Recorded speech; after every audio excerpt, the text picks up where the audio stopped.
Conhecer pessoas pela internet torna-se cada vez mais algo diário e natural, mas encetar uma relação amorosa com alguém sobre a qual não se sabe grande coisa e quando os comportamentos e as vontades dessa pessoa começam a sobrepor-se à sua própria vontade, atenção, é hora de começar a analisar bem a situação e tentar perceber se não está perante alguém que se pode tornar perigoso para si. Olá, pessoinhas do meu coração e deste canal, sejam todos muito bem-vindos. O meu nome é Anabela de Souza e este é o Letras de um Crime, um canal português que fala de casos criminais no mundo.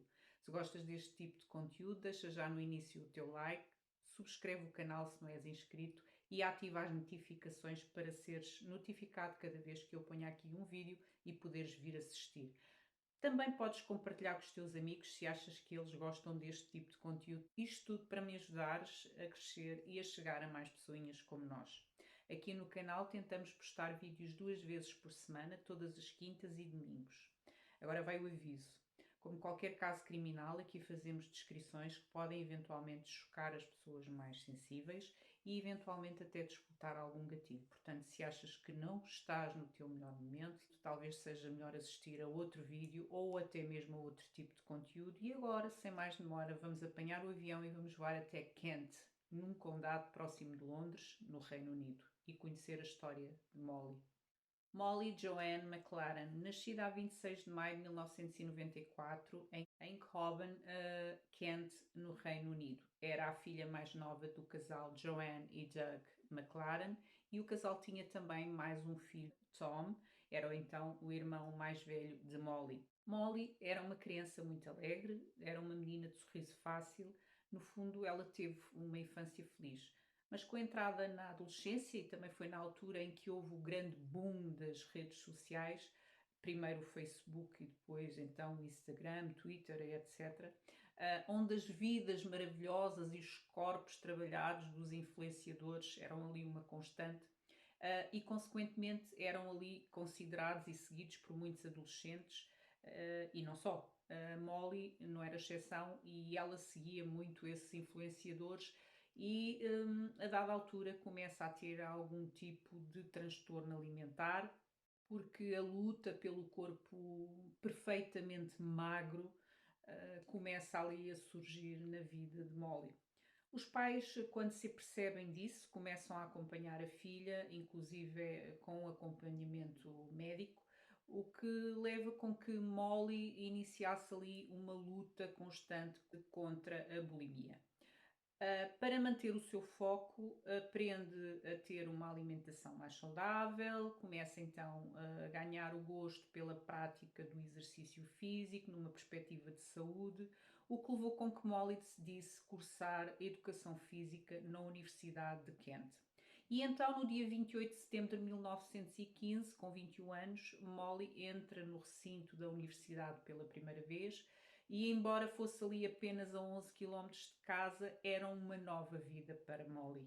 Havia gente de todos os cantos do país, ali agora seriam hábitos e rotinas diferentes, e embora estivesse um pouco nervosa, estava extremamente feliz por dar início então ali ao seu sonho de ser uma instrutora de fitness.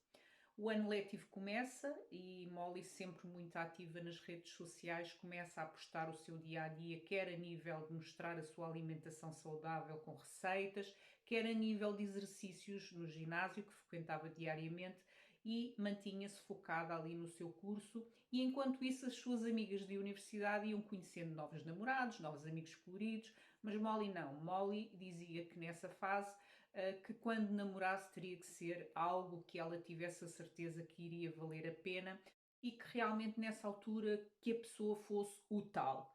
Enquanto isso não acontecesse, então focava-se ali a 200% no seu curso, não deixando, no entanto, de frequentar as festas e de conviver com as suas novas amigas, que a viam como alguém que tinha sempre uma palavra de incentivo a dar. Se o dia hoje não estava bom, que amanhã seria um dia melhor, e ela acabava por contagiar todos com essa sua alegria e positividade que ela própria tentava manter também na sua vida para continuar a enfrentar os seus demónios com o distúrbio que sofria. O primeiro ano da universidade termina Em grande, Molly obtém boas notas, como seria de esperar, e prepara-se então para gozar as suas merecidas férias. E é quando surge a ideia de fazer um blog com a vertente informativa sobre alimentação saudável, conselhos de fitness, exercícios físicos, e começa ali a ter bastantes seguidores, e muitos deles até eram colegas que frequentavam ali a mesma universidade e que gostavam das suas informações e acabavam por compartilhar isso com outras pessoas e até mesmo com familiares. Em julho de 2016, Molly começa a trocar mensagens com Joshua Stimson, que conhece através do aplicativo Tinder. Quem não sabe, o Tinder é um aplicativo de encontros, vá, digamos assim. Vão trocando SMS, depois disso começam a falar ao telefone, quase que diariamente, até que em novembro decidem então conhecer-se pessoalmente. Até porque Joshua vivia ali relativamente próximo de Molly. Joshua era um jovem de 24 anos que trabalhava numa empresa de alumínios, de colocação de janelas. Era um jovem muito reservado e também ele se debatia com os seus fantasmas do passado, pois tinha sido abandonado pela sua mãe quando criança, tinha sido criado, a bem dizer, só com um pai que era muito pouco sociável, chegou a ser seguido por um psiquiatra durante algum tempo, que na altura o diagnosticou com um transtorno de personalidade e que ele então seria bipolar. Sofria de ansiedade, que acabava por se descontar ali através do exercício físico, tal como a Molly. Portanto, toda a angústia de Joshua era compreendida por Molly e vice-versa. Pois também ela tinha, portanto, essas fases menos boas, devido então aos seus próprios problemas relacionados com a comida. Porque alguém que sofre de um transtorno desses é como um vício, portanto, do álcool ou do cigarro. Não sei se algum dia se pode dizer que se está curada de algum desses vícios. Eu acho que, na minha opinião, claro, está-se diariamente numa luta interna e numa eterna recuperação, digamos assim. Não existe um ex-fumador, existe um fumador em recuperação, porque a vontade permanece sempre lá, talvez um pouco mais adormecida, mas ele está lá. Bom, mas isto é uma opinião e opiniões à parte. No fundo, eles acabam por ser ali o suporte um do outro e iniciam pouco depois ali um relacionamento. Molly apresenta inclusive Joshua aos pais, que gostam da postura do rapaz, embora Joanne, que é a mãe de Molly, ficasse ali um pouco preocupada quando a filha lhe disse que ele era bipolar. Contudo, Molly sossega a mãe e diz-lhe que nunca se apercebeu de algum tipo de alteração do humor, e que ele, para ela, era uma pessoa completamente normal. O casal começa a estar e a passar mais tempo juntos. Eles almoçam juntos, jantam juntos, iam para os ginásios juntos, saíam à noite para ir a bares ou discotecas, iam juntos. Portanto, eles basicamente passam a estar juntos constantemente, o que deixa muito pouco espaço para que os amigos de Molly se relacionem com ela, e eles próprios começam a perceber-se de um certo afastamento dela, obviamente induzido por Joshua. Eles percebem isso, que parecia não gostar muito da companhia dos amigos dela. O tempo de Molly, inclusive, começa a reduzir-se. Ao Joshua, ele já nem respeitava o tempo de estudo dela, fazendo-se estar sempre presente, mesmo que não fosse convidado, ia ter a casa dela e simplesmente ficava ali, só a olhar para ela. Se eventualmente ela não atendia ao telefone por algum motivo, ele ficava logo desenfreado e bombardeava ali o telemóvel com mensagens a questionar onde é que ela estava, com o que é que ela estava, o que é que estava a fazer. Chega inclusive a deixar de trabalhar para poder estar sempre presente. Lá está o síndrome do abandono. A ansiedade ali a fervilhar, e isto começa também a afetar um pouco o psicológico da Molly, que se tentava livrar das amarras de um transtorno, que acaba por ser uma prisão para quem sofre desse tipo de transtorno ou outro tipo de transtorno, para agora se ver ali amarrada numa relação que não a deixava respirar. E acaba por compartilhar este sentimento com um Joshua que não lida muito bem com isso. o que leva com que em março de 2017 Molly comece então realmente a pensar em deixar a relação. Contudo, não se percebe muito bem porquê, nem como, ou talvez até se perceba através ali de um pouco de manipulação e de chantagem emocional, provavelmente, a Molly decide dar mais uma hipótese ao relacionamento e continua. Embora que vá ali manifestando a certas amigas mais próximas que o comportamento dele, o comportamento controlador dele, a estava ali a começar a incomodar um bocadinho. A 17 de junho de 2017, Molly, numa festa que é organizada para festejar o seu 23º aniversário, que já tinha completado no mês anterior, mas era ali uma festa tardia, e quando Joshua tenta ali quase que impedi-la de se divertir com os seus amigos, portanto ele também estava presente, obviamente, ela puxa-o de lado e diz-lhe que o relacionamento simplesmente acabava ali porque ela estava farta de tanto controle sobre a pessoa dela. E Joshua ali, perante toda a gente, mostra o seu lado mais agressivo perante os amigos dela, que ficam incrédulos com a sua agressividade, com as palavras quando ele grita: "Ela terminou comigo em frente aos amigos", e fica danado. Os amigos ficam ali um bocadinho em choque, porque nem queriam acreditar que realmente o homem fosse capaz de se dirigir a ela daquela forma. Nem os amigos, nem Molly, na realidade, conheciam o verdadeiro Joshua e a sua história. Recuemos um pouco antes dele mesmo ter conhecido a Molly. Em 2013, Joshua conhece uma rapariga, uma moça, Alexandra Dale, também pelo Tinder, e logo no primeiro encontro, que vão ali a um pub, onde Alexandra era uma pessoa conhecida, ele pede-lhe para que não fale com outros homens enquanto está com ele, porque ele não gosta. Ela achou aquilo um bocadinho bizarro, não é? Portanto, achou aquilo um bocadinho estranho, mas não comentou. No dia seguinte, quando se deu conta, tinha 25 chamadas por atender no seu telemóvel, seguidas de mais outras tantas mensagens questionando onde é que ela estava, o que é que estava a fazer, e a moça que não estava habituada àquele tipo de comportamento ficou como assim?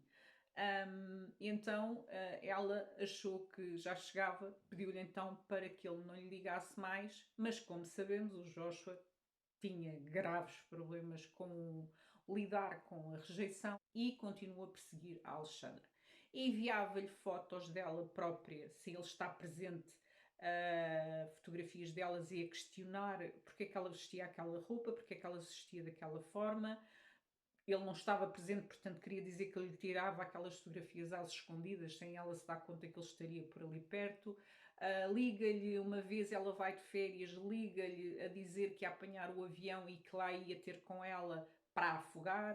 Chegou a ligar para o ex-namorado dela a dizer que ela tinha dormido com o cunhado, portanto o irmão do ex-namorado, cortou-lhe os pneus do carro, enfim, infernizou a vida da mulher até que ela fez queixa à polícia, obviamente. Queixa essa que não deu em coisa nenhuma, como é óbvio, pronto. Depois disso, e que se tivesse tido conhecimento, conheceu Lia Ubart num bar em maio de 2016, pouco tempo antes de conhecer a Molly. Saíram algumas vezes durante ali uma semana e quando a jovem lhe disse que tinha uma festa de despedida de solteira numa determinada noite daquela semana e que ele não tinha sido convidado, ele fica possesso, portanto, e nessa noite simplesmente não fez mais nada que foi ligar sucessivamente e estava constantemente a mandar-lhe mensagens sem parar. A moça pôs logo ali então termo ao relacionamento, ao brevíssimo relacionamento. Quando dias depois se cruzou com ele num bar, ele simplesmente cuspiu-lhe na cara, obviamente que foi posto na rua pelo segurança, mas mesmo assim ficou da parte de fora do bar à espera que ela saísse. Contudo, ela foi acompanhada até casa por amigos, portanto, ele acabou por não lhe fazer mais nada. Infelizmente, pouco tempo depois, começa então a falar com a Molly no Tinder e agora, depois de ter terminado com ele, seria ela o alvo de toda aquela perseguição. No dia 20 de junho, 3 dias depois de Molly ter terminado tudo, Joshua é visto pelas câmaras de segurança numa superfície comercial a comprar uma faca e uma picareta pequena. Quem sabe uma picareta, portanto, é tipo um martelo, mas com as pontas bicudas. E então, no dia 22 de junho, Molly, enquanto andava às compras com a sua mãe no shopping, uma prima liga-lhe dizer que Joshua estava a publicar uma série de barbaridades a seu respeito no Facebook. Nomeadamente que ela era consumidora de cocaína e posta inclusive fotos dela. Marca ali os amigos todos e os familiares dela para que todos eles pudessem ler. Molly fica petrificada, não sabia o que é que se estava a passar porque ela tinha-o bloqueado em todas as suas redes sociais, por isso nem ele via o que ela postava, nem ela via o que ele postava. Mas ficou muito chateada e muito aflita porque ela tinha construído ali as suas redes sociais com base numa seriedade do seu estilo de vida saudável para muitos adolescentes e adultos, inclusive, que buscavam um apoio e acabavam por segui-la, e ela tinha consciência que o seu comportamento influenciava essas pessoas e ele queria arruinar a sua reputação, o seu trabalho e o seu empenho com mentiras escabrosas. A mãe então convence-a a ir até à polícia, participar do sucedido. Realmente ela acede e a mãe acaba por acompanhá-la também então até à polícia. Quando fala então com o agente, este faz um telefonema para Joshua, põe em alta voz e põe o ocorrente então da queixa que Molly tinha feito contra ele, que estava a ser ali apresentada na polícia, e termina a conversa dizendo: não gostaríamos que a Molly viesse de novo à esquadra por causa do Joshua, não é? Ao que ele arrogantemente responde: não é? O menino podia simplesmente gozar até mesmo com as autoridades. Bom, a Molly continua então a ser difamada por Joshua nas redes. Ela toma conhecimento sempre através de amigos dela que o haviam adicionado também como amigo, mas aos poucos até eles próprios vão bloqueando o Joshua. Molly volta a falar com a polícia e informa-os que ele continua então a difamá-la. A polícia volta a contactar o Joshua, que lhes diz que não fez nada, mas se eles achavam que sim, algo mais estaria para vir. Mas no dia 27 de junho à noite, Molly é contactada pela polícia para informar que Joshua tinha concordado então em remover todos os posts que tinha posto sobre ela, mas Molly acha aquela mudança repentina tudo muito estranho. Mas ainda bem que ele então tinha caído nele e tinha feito aquilo que nunca deveria ter feito. No dia 28 de junho, Molly divertia-se no pub Skip and Trades com um grupo de amigas, num jantar, quando Joshua entra então no mesmo pub, na companhia de outra mulher.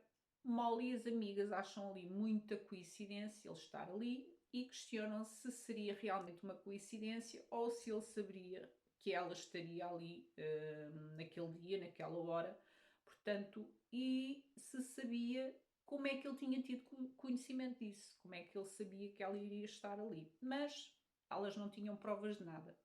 Definitivamente não tinha sido uma coincidência, eles é que não sabiam. Nessa tarde a Molly tinha postado uma foto sua, enquanto se estava ali a arranjar para o jantar, e dizia onde é que ia com as suas amigas. O que ela não sabia é que uma amizade que ela recentemente tinha adicionado, portanto tinha aceitado, era alguém que o fizera a pedido de Joshua para espiar os seus passos.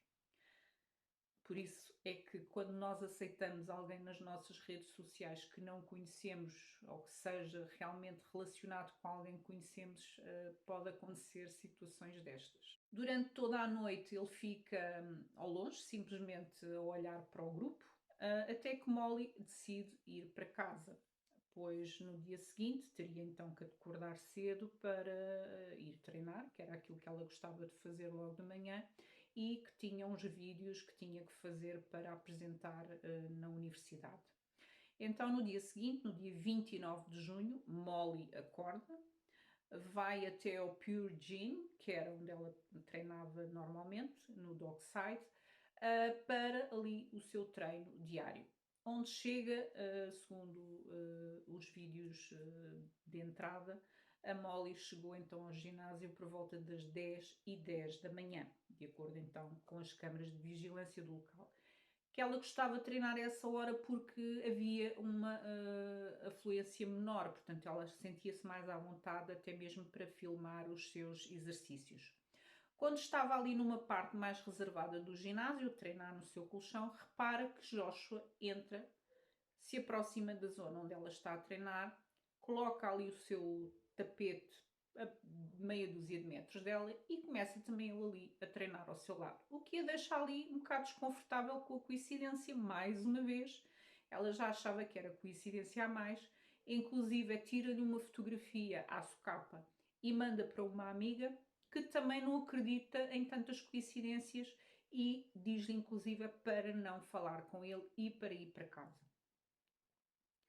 Mesmo assim, a Molly estava ali um bocado indignada, resolve então enfrentá-lo, levanta-se, dirige-se a ele e pergunta-lhe se ele a andava a seguir e se não deveria estar a trabalhar, ao que ele responde que não era da conta dela e pouco depois, meia dúzia de minutos depois, ele acaba por sair e abandona o ginásio.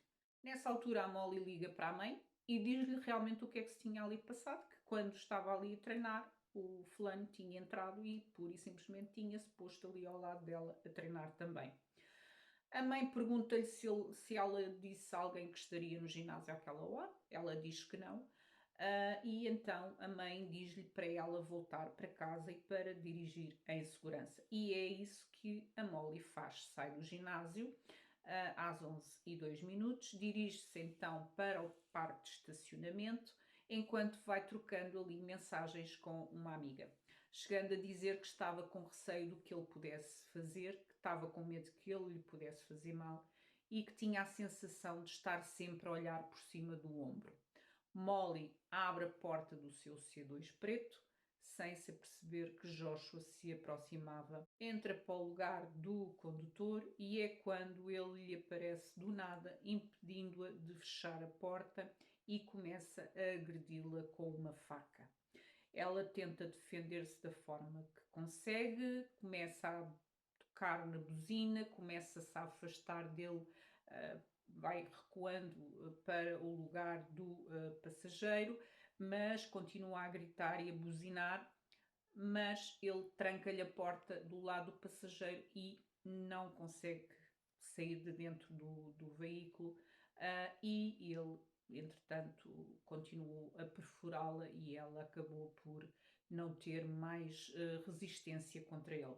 Enquanto isso, Benjamin Morton era um homem ali de meia idade que estava por perto a passear o seu cão. Ao aperceber-se ali da briga dentro do carro, pensava ele que era uma briga normal entre um casal, vai-se aproximando do carro quando se depara ali com aquele líquido vermelho todo dentro do carro. Ele percebe que não é uma briga normal e começa a bater no capô do carro para o distrair, para o tentar distrair, mas sem sucesso. Tenta puxá-lo por uma perna que estaria do lado de fora do carro, portanto ele estaria sentado dentro do lado do condutor, mas ainda com uma perna de fora. Ele tenta puxá-lo pela perna, mas não consegue porque as mãos escorregavam-lhe, tal era a quantidade de líquido vermelho que ele tinha.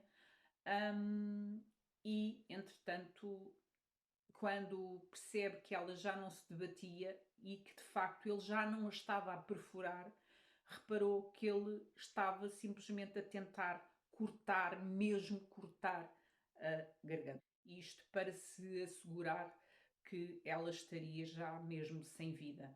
Morton então pôde perceber que ela já não fazia parte deste mundo.